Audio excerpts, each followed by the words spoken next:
मेरा सभी ज्योतिष प्रेमियों के लिए सादर नमस्कार। मैं डॉक्टर मस्तराम शर्मा, वैदिक ज्योतिष अनुसंधान संस्थान टूटू शिमला।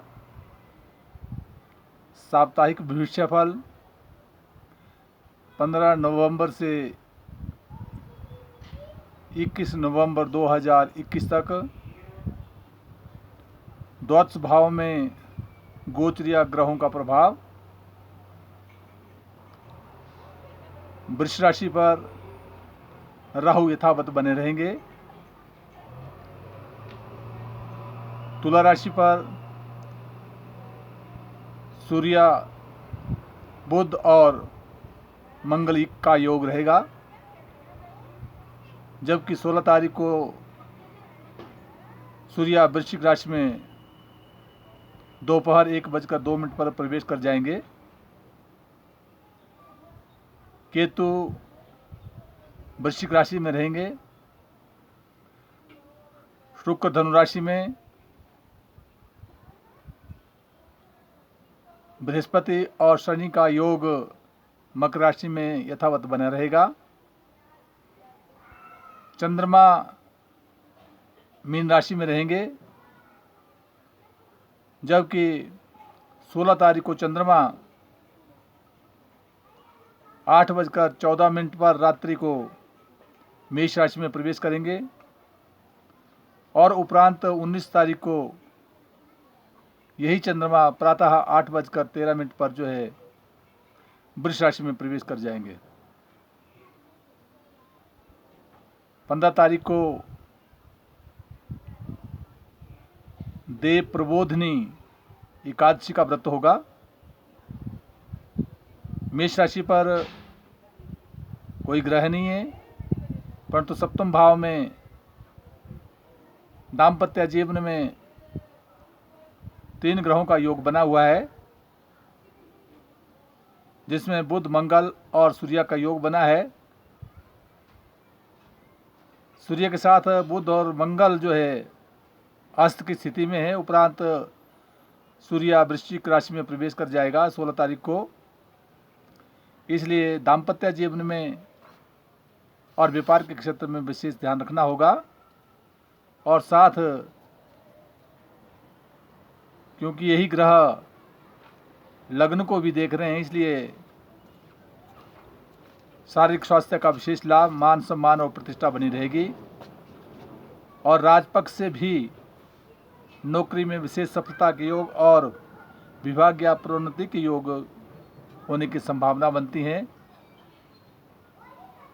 परंतु व्यय की अधिकता रहेगी। उपरांत जब चंद्रमा मेष राशि में प्रवेश कर जाएगा 16 तारीख के उपरांत, तो मान सम्मान और प्रतिष्ठा और तथा धन प्राप्ति का योग बनाएगा। वृष राशि का जातक और उसका स्वामी ग्रह शुक्र ग्रह अपने से जहाँ अष्टम भाव में है, इसलिए शारीरिक स्वास्थ्य का विशेष ध्यान रखना होगा, चोट इत्यादि से बचना होगा।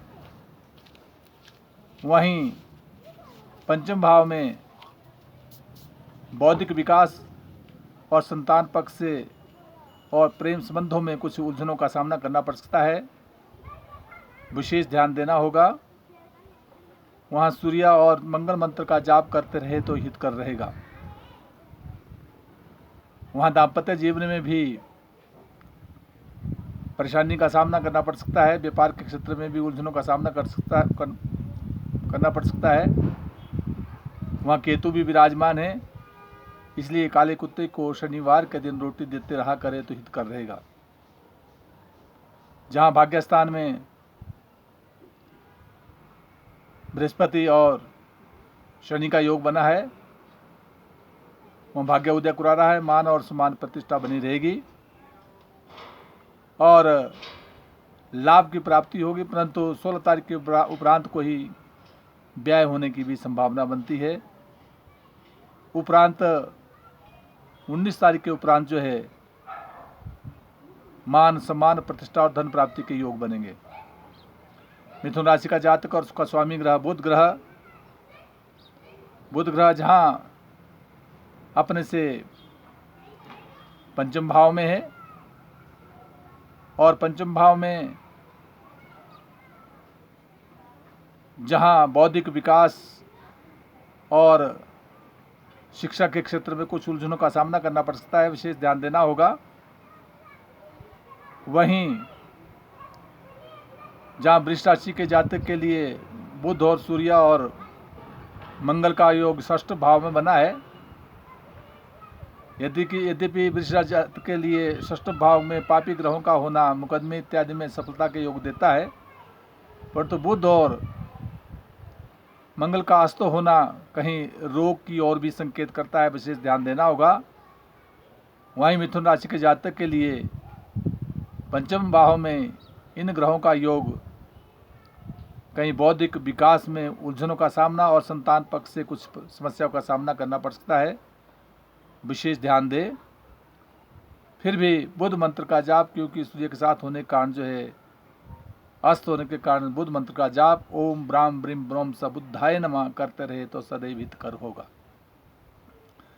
कर्क राशि का जातक और उसका स्वामी ग्रह चंद्रमा जो अपने से भाग्यस्थान में विराजमान है, भाग्यस्थान में भाग्य उदय करवा रहा है। उपरांत भी चंद्रमा 10वें भाव में जब चला जाएगा तब भी मान और समान प्रतिष्ठा को प्रदान करेगा। कुल मिलाकर कर्क राशि के जातक के लिए समय बहुत अनुकूल चला है। भाग्यवर्ध के धन प्राप्ति के योग बनेंगे, मान और सम्मान प्रतिष्ठा बनी रहेगी। जहाँ सप्तम स्थान में दाम्पत्य जीवन में बृहस्पति और शनि का योग बना है, इसलिए व्यापार के क्षेत्र में और पारिवारिक के क्षेत्र में विशेष सुख की प्राप्ति होगी। वहीं जमीन और जायदाद और प्रॉपर्टी के संदर्भ में और साथ जो है मातृपक्ष से भी या अपने हार्ट संबंधी बीमारियों से विशेष ध्यान देना होगा। फिर भी यही ग्रह 10वें भाव को देख रहे हैं, इसलिए उच्च दृष्टि से सूर्य के देखने के कारण जो है राजपक्ष से मान सम्मान प्रतिष्ठा की संभावना बनती है। वहाँ सिंह राशि का जातक और उसका स्वामी ग्रह सूर्य जो अपने से तीसरे स्थान में नीच स्थिति में है, अस्त ग्रहों के साथ है, इसलिए भ्रातृपक्ष में कुछ उलझने देता है। बाह्य स्थान में यात्रा करने से कई हानि का सामना करना पड़ सकता है। वहीं ये सूर्य जब 16 तारीख को वृश्चिक राशि में प्रवेश कर जाएगा तो मित्र क्षत्रिय होने के कारण साथ केतु के साथ योग करने के कारण जो है फिर भी सिंह राशि के जातक के लिए हृदय संबंधी रोग से बचना होगा। कहीं जमीन जायदाद प्रॉपर्टी और मातृपक्ष से कहीं कष्ट होने की संभावना है, विशेष ध्यान देना होगा। वहाँ जहाँ सिंह राशि के जातक के लिए षष्ठ भाव में बृहस्पति और शनि का योग, शनि स्वगृह होने के कारण मुकदमे में विजय देने की संभावना बनती है।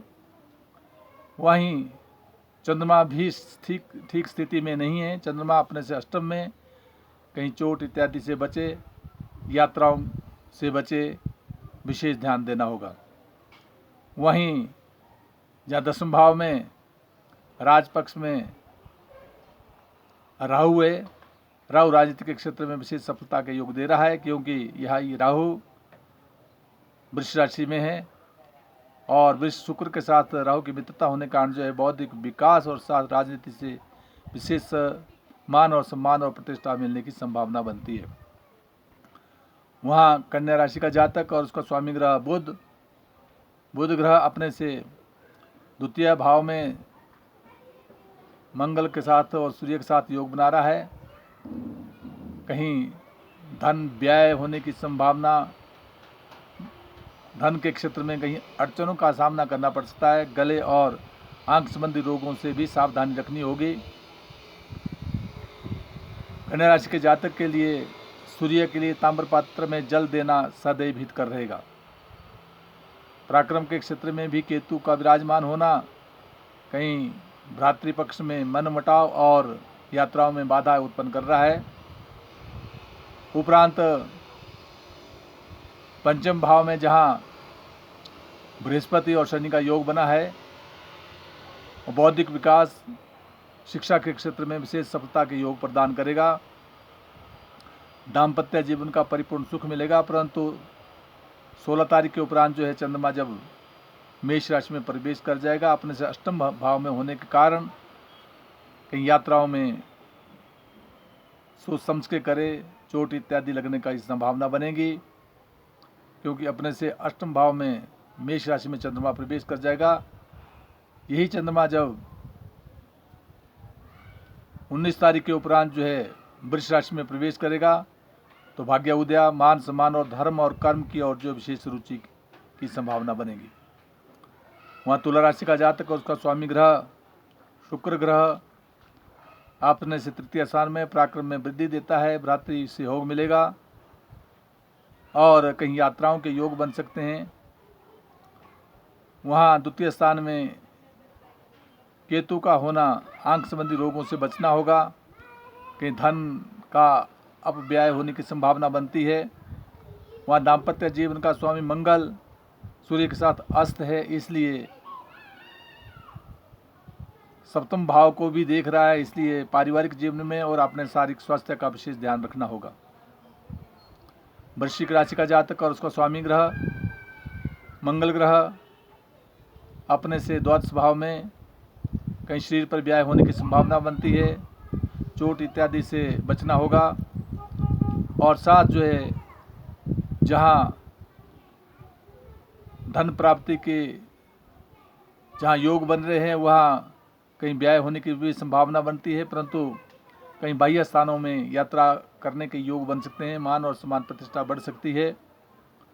फिर भी दाम्पत्य जीवन में जहाँ राहु का होना और व्यापार के क्षेत्र में राहु का होना उच्चस्थ है, फिर भी दाम्पत्य जीवन और पारिवारिक जीवन में जो है विशेष ध्यान देना होगा, परंतु व्यापार के क्षेत्र में विशेष सफलता के योग प्रदान करेगा। वहाँ जहाँ जमीन जायदाद और प्रॉपर्टी घर का स्वामी शनि है, वो स्वगृह होकर के जो है तृतीय भाव में विराजमान है, इसलिए भूमि संबंधी लाभ की प्राप्ति और मातृ सुख प्रदान कर रहा है।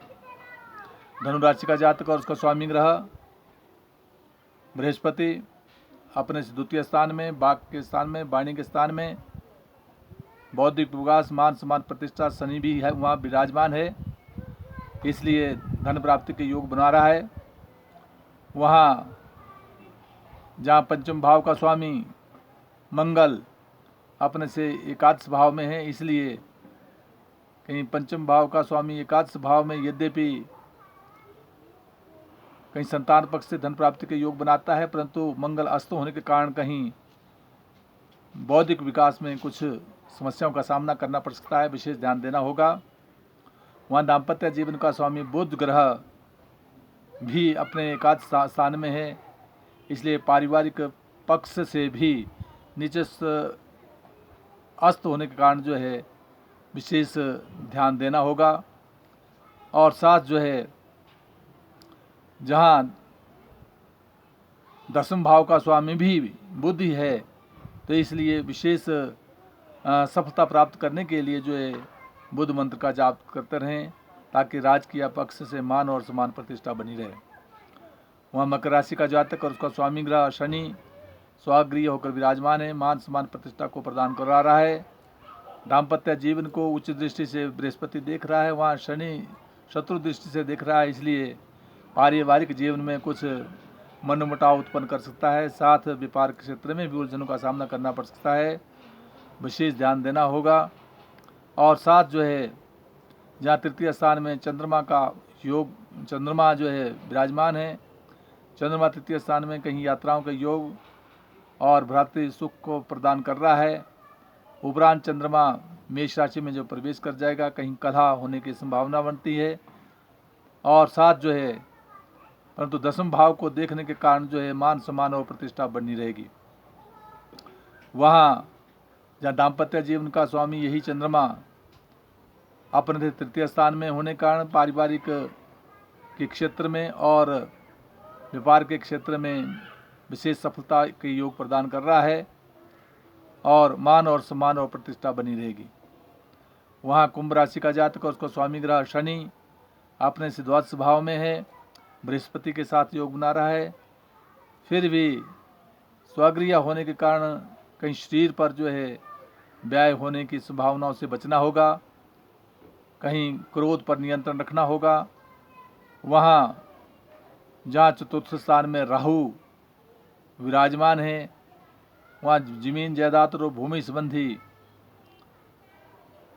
कहीं लेन देन में रुके हुए कार्य को संपन्न करवाने के लिए कुछ शत्रु पक्ष प्रबल हो सकता है, उसमें विशेष ध्यान देना होगा। वहाँ जहाँ सप्तम भाव का स्वामी सूर्य अपने से नवम भाव में है, परंतु नीचस्थ होने के कारण जो है भाग्य उदय होने में कुछ अड़चनों का सामना करना पड़ सकता है। धर्म और कर्म की और रुचि बढ़ाने पर ही मान और सम्मान और प्रतिष्ठा बनी रहेगी। वहाँ दसम भाव में भी केतु का विराजमान होना और चौथे स्थान में राहु का विराजमान होना कहीं मातृपक्ष और राजपक्ष से कहीं उलझनों का सामना करना पड़ सकता है। इसलिए राहु और केतु मंत्र का जाप करते रहें तो सदैव हितकर रहेगा। वहाँ मीन राशि का जातक, उसका स्वामी ग्रह बृहस्पति एकादश स्थान में धन लाभ की प्राप्ति करवा रहा है। चंद्रमा भी वहाँ विराजमान है। यही चंद्रमा जहाँ पंचम भाव का स्वामी भी है, मान सम्मान और प्रतिष्ठा को बदला रहा है। चंद्रमा उपरांत जो है मेष राशि में जब चल जाएगा धन प्राप्ति के योग बनाएगा, और जब वृष राशि में जाएगा तो पराक्रम में वृद्धि और यात्राओं के योग 19 तारीख के उपरांत बनते हैं। कहीं बाह्य स्थान की यात्रा हो सकती है, परंतु वृष राशि के साथ चंद्रमा जहाँ उच्चस्थ होगा वहाँ राहु के साथ जो है किसी यात्राओं में कहीं अपमान होने की संभावना बनती है, विशेष ध्यान देना होगा। वहाँ दाम्पत्य जीवन का स्वामी बुध ग्रह अपने से अष्टम भाव में है, तो पारिवारिक जीवन में और व्यापार के क्षेत्र में कुछ उलझनों का सामना करना पड़ सकता है, विशेष ध्यान देना होगा। वहाँ सप्तमेश बुध मंत्र का जाप ओम ब्राह्म ब्रीम ब्रह्म सबुद्धाय नमः करते रहें तो पारिवारिक जीवन में और व्यापार के क्षेत्र में सफलता के योग मिलेंगे। द्वादश भाव में गोचरीय ग्रहों की स्थिति के अनुसार राशि का फल, जिन जिन भावों का जो स्वामी बनता है उस मंत्र का जाप करना सदैव भाग्य को उदय करने वाला, मान और सम्मान प्रतिष्ठा को देने वाला होगा। जय हिमाचल, जय भारत।